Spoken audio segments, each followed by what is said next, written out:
In the summer of 1969, a corporate whistleblower came through with a startling accusation.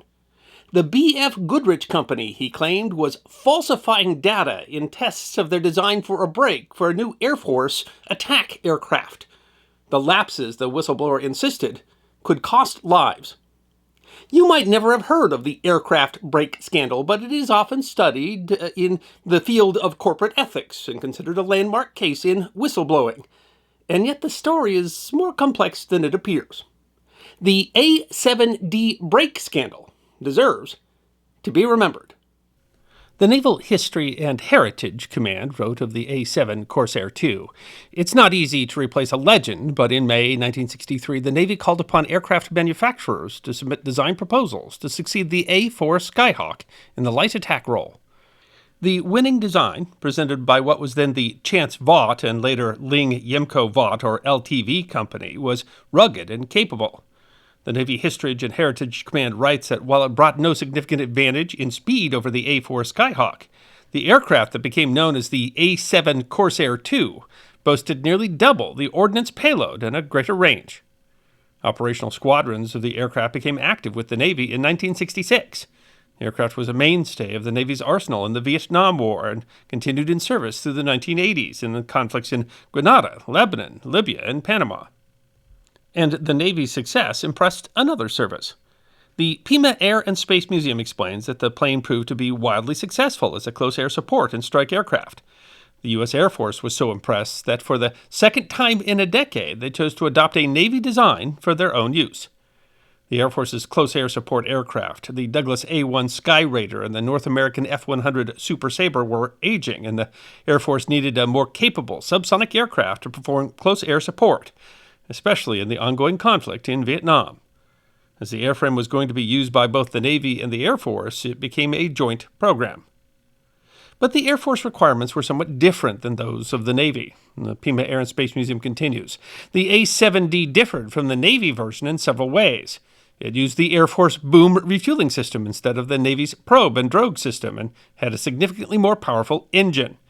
In addition, it was equipped with an internal gun that had been lacking in the earlier versions of the aircraft.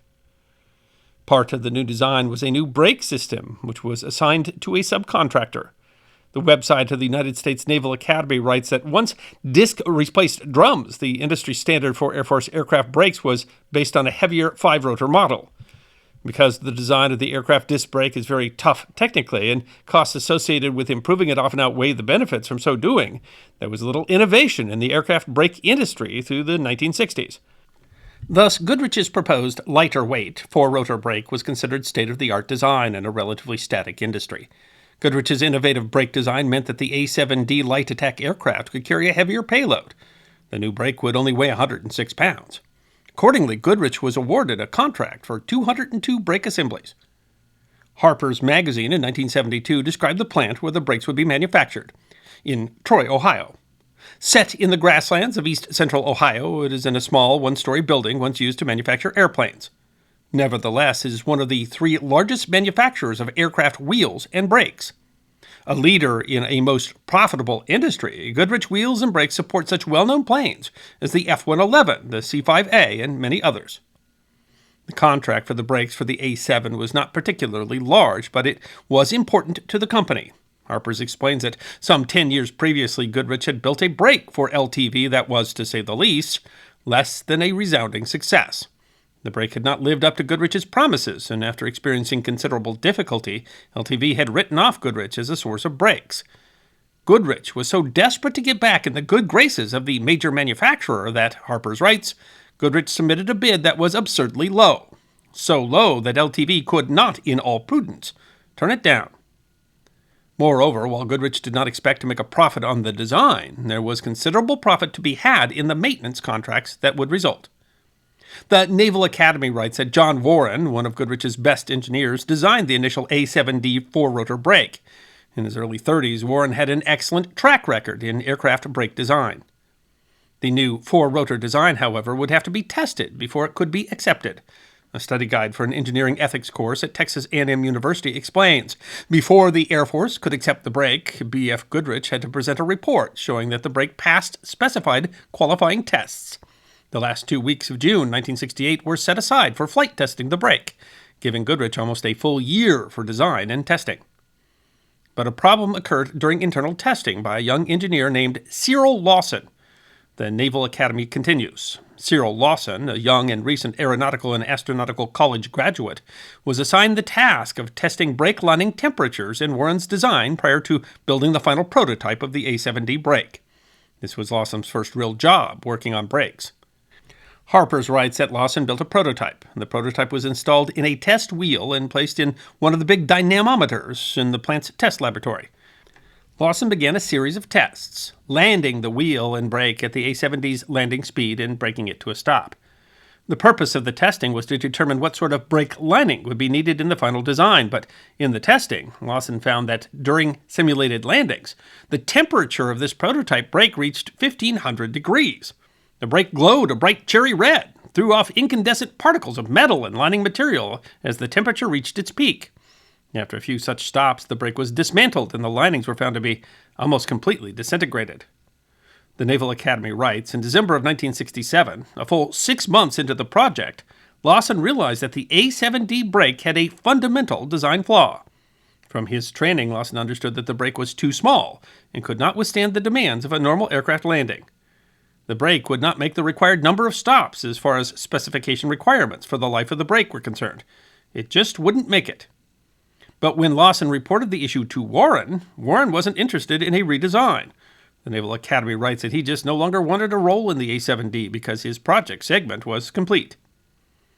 Frustrated, Lawson went to his supervisor, Robert L. Sink, the Goodrich A7D project manager. Sink was in a bind, however. There would be significant costs to a redesign, and, the Academy writes, he had already assured LTV several times that the brake design was a success and that Warren's design would work. But it wasn't working, and the Air Force testing dates were approaching. By March of 1968, Harper's writes, it was no longer possible for anyone to ignore the glaring truth that the brake was a dismal failure and that nothing short of a major design change could ever make it work. But instead of such a redesign, the engineers decided to conduct the tests using what Harper's called methods clearly contrary to the techniques established by the military specifications. John Fielder, a professor of philosophy at Villanova University, wrote in a 1988 edition of the journal Business and Professional Ethics. These included reworking of warped or worn-out parts during the tests, use of a rolling stop rather than a full stop, using thicker brake linings than would be installed on the production model, and inserting a spacer to prevent the hydraulic cylinder from bottoming out. The issue became apparent to Kermit Van Diver, technical writer for Goodrich. When he was asked to write the qualifications test report for the new brake, noticing discrepancies, the Naval Academy writes, Van Diver questioned Richard Glore, test laboratory engineer, who told him that Lawson had directed the test lab to miscalibrate the instruments at the order of one of Lawson's superiors. Fielder writes that according to Van Diver's account, when he protested to management, he was told to mind his own business and prepare a falsified and misleading report. Concerned about his family obligations, he did so. But when the brakes were subjected to flight tests in mid-June, the flaws were still obvious. Fielder writes, the report was sent to LTV and flight tests commenced. They were abruptly terminated because of several near crashes caused by the brakes locking up during landing. In one instance, the brake had gotten so hot that it would not release and had to be pried apart on the runway. But no Air Force representatives had been present for the tests, as they weren't required, and no ATV representatives had been there either. When he heard about the mishaps, Van Diver became concerned. The Texas A&M guide writes that Van Diver became convinced that he should contact his attorney, which he did before the day was out. My attorney advised me that while I was technically not guilty of committing a fraud, I was certainly part of a conspiracy to defraud. Van Diver's attorney also suggested that Van Diver meet with U.S. Attorney Roger Makeley in Dayton. Van Diver's action would become a case study in corporate whistleblowing. In addition to his work at Goodrich, Van Diver was a frequent contributor to the local newspaper, the Troy Daily News. The Dayton, Ohio Journal-Herald explains, Kermit Van Diver, father of 7 and resident of Troy, is a man of strong convictions. So strong, in fact, that he used to spend a lot of time peppering the editor of the Troy Daily News with sharply worded critiques of the paper's coverage, the town's politicians, the high incidence of halitosis among local ribbon clerks, and just about anything else that came along. The paper eventually just gave him his own editorial column, and that was part of what inspired him to become a whistleblower. I felt like a hypocrite, he told the paper. Here I was criticizing some local official for this or that in my columns, and at the same time I was writing the Goodrich reports I knew were false. The Naval Academy writes, Van Diver told his editor at the Troy Daily News about his experience at Goodrich. The editor just received a Ford Foundation grant and passed his story to others in Washington. The story reached Senator William Proxmire of Wisconsin, and he was receptive to Van Diver's tale of misdeeds at Goodrich. Proxmire had earned the distinction of Quality Assurance Senator for his tough stand on government waste. The report resulted in a closed-door meeting of the Senate Subcommittee on Economy and Government. Fielder notes that in literature on corporate ethics, the case has generally been presented as a morality play. There is the virtuous hero, the corrupt and evil villains, the clash of high principle and hungry children. The villains finally called to account by the Knight of the Golden Fleece and sent back to Ohio in disgrace. It fits a romantic image of the courageous individual standing up to powerful forces of corporate evil and holding them accountable. But is that the whole story? The Texas A&M Guide notes that, unfortunately, life is more cluttered, more ambiguous than Van Diver presents. In fact, the hearing produced relatively little of instructive value. The complaints of falsifying the test were challenged by Goodrich and explained away as corrections, interpretations, and compensations, while Van Diver was dismissed for not being an engineer. Moreover, Goodrich had already worked on producing a new 5-rotor brake that met Air Force specifications. So the Naval Academy notes that the A-7D aircraft could make its successful debut at Luke Air Force Base, Arizona, in November of 1969, without murmur of impropriety. The report did substantially vindicate Van Diver. The Naval Academy writes GAO Report B167023, as well as the congressional hearing testimony presented by GAO representatives, showed that Goodrich's qualification testing procedures did not comply with government specifications. That some of the discrepancies in the report were indeed significant, and that overall Qualification Report Q6031 did not present an honest picture. In general, report findings support Van Diver's claims that the report was falsified. Fielder writes, the weight of the evidence given at the hearing proves that Goodrich engaged in a pattern of improper testing procedures. It is difficult to imagine that they were undertaken for any other purpose than to present a false and misleading picture of the brake's performance. But the Naval Academy also writes that congressional hearing testimony confirmed that no additional costs were incurred by the government in obtaining an acceptable brake, and that aircraft delivery and testing was not hindered in any way because of the Goodrich brake problem. The largest complaint, that the falsified test had endangered the test pilot in June, was rejected by the Air Force, as the failures had all occurred at low speeds, where the risk of injury to the pilot was remote. Fielder concludes, subtracting all this from the morality play leaves us with an improperly tested brake, a falsified report, and a person who went to some lengths to expose this impropriety. But without a substantially defective brake and danger to the pilot, the case loses most of its interest. The A7D brake scandal made the news in the summer of 1969 and was highlighted again in April of 1972 in the Harper's article, and still often appears in textbooks on business ethics.